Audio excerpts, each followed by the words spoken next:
भाजपा के अनुसार ज्ञापन के जरिए कांग्रेस सरकार के काले चिट्ठे का पूरा विवरण राज्यपाल को दिया गया। नेता प्रतिपक्ष जयराम ठाकुर की अगुवाई में यह ज्ञापन हिमाचल प्रदेश की वर्तमान कांग्रेस सरकार के 2 वर्ष के कार्यकाल पूरा होने पर भाजपा ने आज सुबह राज्यपाल शिव प्रताप शुक्ल को एक ज्ञापन सौंपा। भाजपा के अनुसार ज्ञापन के जरिए कांग्रेस सरकार के काले चिट्ठों का पूरा विवरण राज्यपाल को दिया गया है। नेता प्रतिपक्ष जयराम ठाकुर की अगुवाई में यह ज्ञापन सौंपा गया। इस दौरान प्रदेश भाजपा अध्यक्ष डॉक्टर राजीव बिंदल सहित विधायक व भाजपा नेता मौजूद रहे। ज्ञापन में भाजपा ने आरोप लगाया है कि वर्तमान कांग्रेस सरकार का 2 वर्ष का कार्यकाल प्रदेश के इतिहास में काले अध्याय के रूप में जाना जाएगा। आज भारतीय जनता पार्टी ने महामहिम राज्यपाल महोदय जी को मिलकर के कांग्रेस सरकार के 2 वर्ष के कारनामों का कच्चा चिट्ठा इस रूप में एक दस्तावेज प्रस्तुत किया है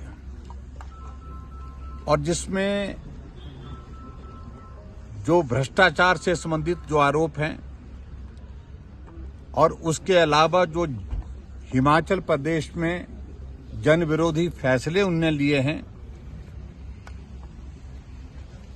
उन सब की तथ्य के साथ जानकारी भी उपलब्ध कराई है और पर्टिकुलरली जो भ्रष्टाचार के मामले को लेकर के दस्तावेज जो हमने दिए हैं उनको डॉक्यूमेंट के साथ भी हमने जो है वो सप्लीमेंट किया हुआ है।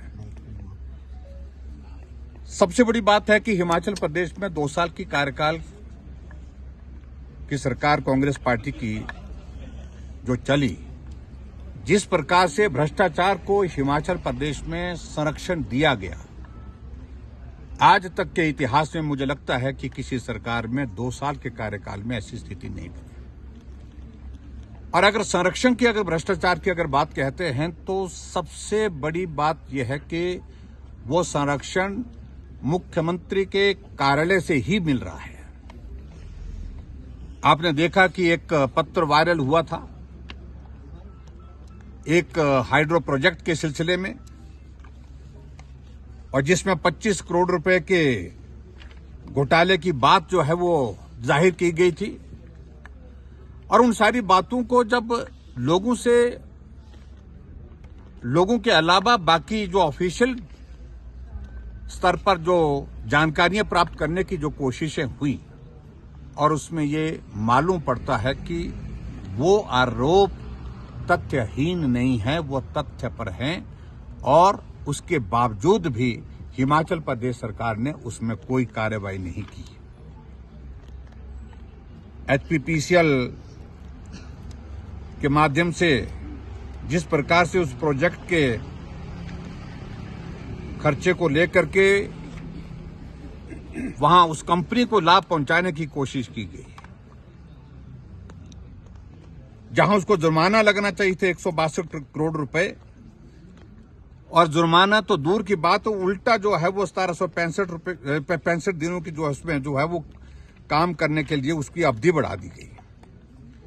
और हमारा यह आरोप है कि 150 करोड़ रुपए से बढ़ा करके 280 करोड़ रुपए में जो काम दिया गया वो एक बहुत बड़ा घोटाला अपने आप में है। बाकी सारी चीजें मुझे लगता है कि उसमें डिटेल्स में आपको लेक्चर में जो मिल जाएंगी, मुझे पूरा भरोसा आप सारी चीजों को लेकर के उसमें तथ्य पर जाएंगे।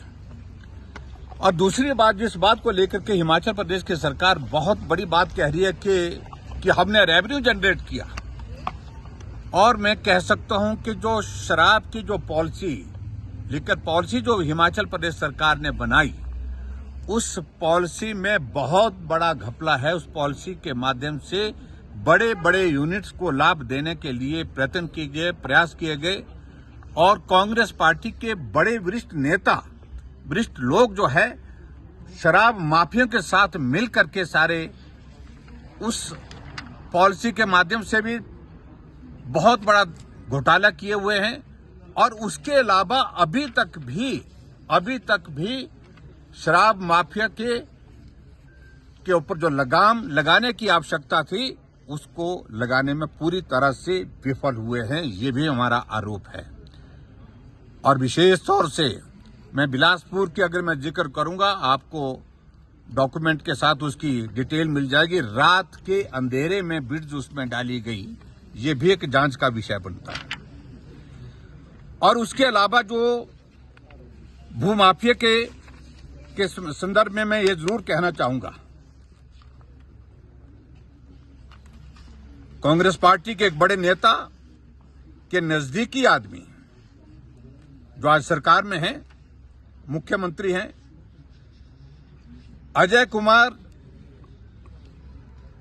राजेंद्र राणा, प्रभात चंद और महेश्वर सिंह 70 कनाल जमीन 2,60,000 रुपए में लेते हैं।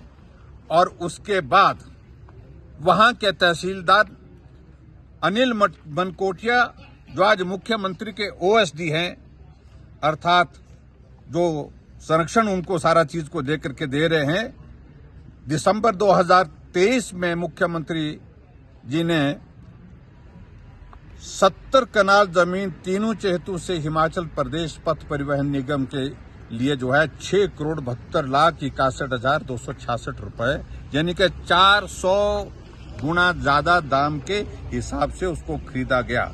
ये 400% जो है, प्रतिशत जो है, इंक्रीज के साथ उस जमीन को दिया गया।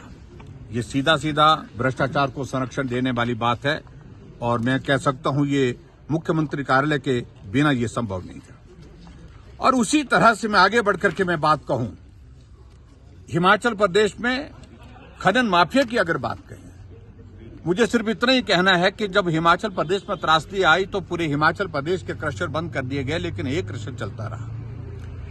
और जो एक क्रशर चलता रहा वो चर्चा का विषय भी बना। वो क्रशर किसका है? बड़े आदमी का है, बड़े आदमी के नजदीक का है। और ऐसे में आज वो क्रशर जो है वो जांच के दायरे में इस कदर आ गया है कि ईडी की वहां पर रेड होने के बाद वो उनकी गिरफ्तारी भी हुई है।